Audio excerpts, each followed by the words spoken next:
രാജപുരം 10ാമത് സംസ്ഥാന sub junior പെൺകുട്ടികളുടെ hockey മത്സരം 13 മുതൽ 16 വരെ തീയതികളിലായി നടക്കും. ഒരുക്കങ്ങൾ പൂർത്തിയായതായി ഭാരവാഹികൾ. Holy Family Higher Secondary School മൈതാനത്ത് വെച്ചാണ് ഹോക്കി മത്സരം സംഘടിപ്പിക്കുന്നത്. 13-ന് 2 മണിക്ക് പതാക ഉയർത്തൽ, 14-ന് ഉച്ചയ്ക്ക് 1 മണിക്ക് രാജ്മോഹൻ ഉണ്ണിത്താൻ MP ഉദ്ഘാടനം നിർവഹിക്കും. സംഘാടക സമിതി chairman Kallar panchayat president TK Narayanan അധ്യക്ഷത വഹിക്കും. Parappa block panchayat president M Lakshmi, panchayat പ്രസിഡന്റുമാരായ രാജു കട്ടക്കയം, പ്രസന്ന പ്രസാദ്, P ശ്രീജ, മുരളി പയ്യങ്ങാനം, ജില്ലാ പഞ്ചായത്ത് അംഗം Shinoj Chacko, hockey Olympics association ഭാരവാഹികൾ തുടങ്ങിയവർ ചടങ്ങിൽ സംസാരിക്കും.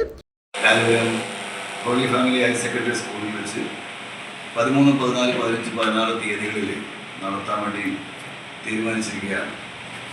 മലയോര മേഖലയിൽ ആദ്യമായി നടക്കുന്ന സംസ്ഥാനതല മത്സരമാണ് രാജപുരത്ത് വെച്ച് നടക്കുന്നത്.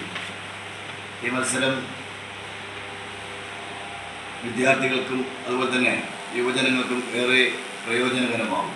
കാരണം ഹോക്കിയെ സംബന്ധിച്ചിടത്തോളം നമ്മുടെ ജില്ലക്കകത്ത് തന്നെ ഒരു മത്സരം കാണുക, അതോടൊപ്പം തന്നെ ഇത്ര സംസ്ഥാന തലത്തിൽ മത്സരം നടക്കുക എന്നത് വളരെ പ്രധാനപ്പെട്ട ഒരു കാര്യമാണ്.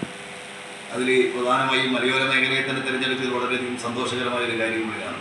ഏതായാലും അസോസിയേഷൻ്റെ നല്ല രീതിയിൽ ഇടപെടലും ഇതിനകത്തുണ്ട്. അതുകൊണ്ട് മാത്രമാണ് നമുക്ക് ഈ മലയോര മേഖലയിൽ തന്നെ ഈ ഹോക്കിയുടെ സംസ്ഥാനതല മത്സരം നടത്താൻ നമുക്ക് സാധിച്ചത്. ഏതായാലും മലയോരത്തെ ജനങ്ങൾ മുഴുവനും ഇത് നാടിൻ്റെ ഒരു ഉത്സവമാക്കി മാറ്റുകയും കായിക രംഗത്ത് ഇത്തരം പ്രതിഭകളെ ഉയർത്തിക്കൊണ്ടുവരുന്നതിന് വേണ്ടിയുള്ള ഒരു സാഹചര്യം കൂടെ ഉണ്ടാകുകയും അതിന് പ്രചോദനം കൂടെ ആകും ഈ മത്സരം നടക്കുമ്പോൾ. വിവിധ സംസ്ഥാനങ്ങളിൽ നിന്നായി 260 കുട്ടികൾ മത്സരത്തിൽ പങ്കെടുക്കും.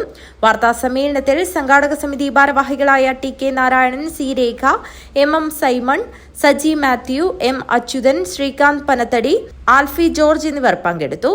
News bureau, Rajapuram.